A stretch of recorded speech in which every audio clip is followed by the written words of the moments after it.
The hum of tube amps fills the space, a warm electric current vibrating through salvaged steel. Patched cables snake across the floor like roots, connecting a history of sound to a defiant present. Anansi's custom meters flicker, chasing the ghost of a perfect signal on the edge of the dial. Black Star Pirate Radio. In New York, we're reading 65 degrees Fahrenheit with clear. Winds are moving from the north-northwest at 16 miles per hour. This isn't just about one artist, Togee. Jessie J's recent success on Singer 2018, reportedly reaching over 100 million viewers per episode and boosting her global streams by 200% according to Tencent Music, exposes every major label and artist eyeing the estimated $15 billion Chinese music market.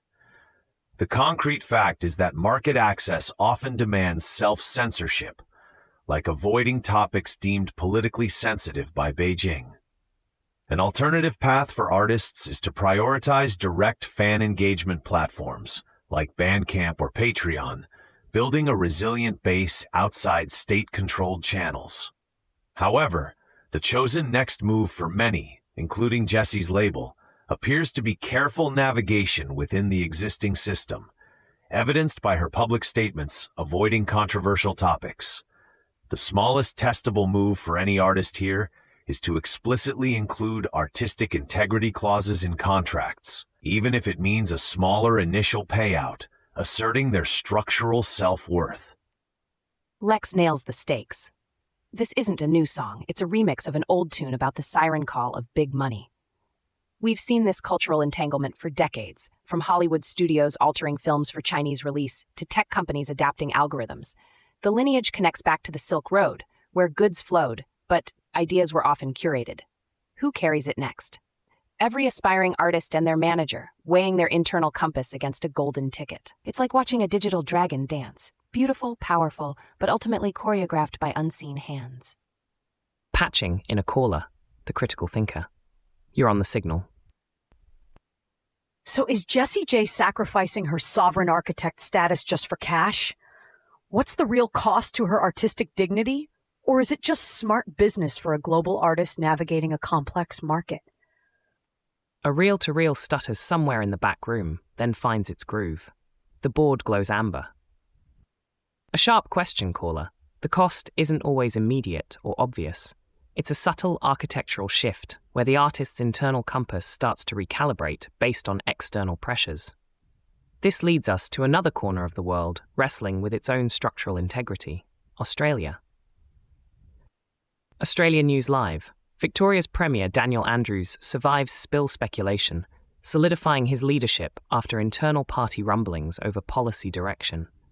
Simultaneously, South Australia's Electoral Commissioner has abruptly quit amidst controversy, potentially delaying upcoming local elections. And the Reserve Bank of Australia is set to announce its interest rates decision today. The tension is a triple threat: political stability, democratic process, and economic certainty, all hanging by a thread. Debrief like designers, log the friction, script a small rule bend, and try it live. The facts here expose the fragility of institutional trust. Premier Andrews' survival, despite reported challenges from factions over resource allocation in major infrastructure projects like the suburban rail loop, shows a consolidated power base. In contrast, South Australia's Electoral Commissioner Mick Sherry resigning unexpectedly, citing personal reasons after a recent audit flagged irregularities in ballot handling, directly impacts the planned November local elections for 70 councils and exposes potential delays for millions of voters. The RBA decision today, whether a rate hike or hold, affects mortgage holders and businesses directly, with 2.5 million Australian households potentially seeing their monthly repayments shift by hundreds of dollars.